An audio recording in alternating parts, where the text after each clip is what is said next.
Once this big dog chased me. I was scared, but Dad chased it away. But then at night I couldn't sleep.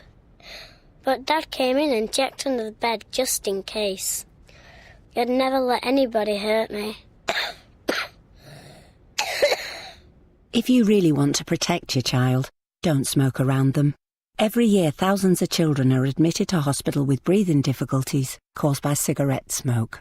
For help given up, call 0800 169 0169. Protect children. Don't make them breathe cigarette smoke.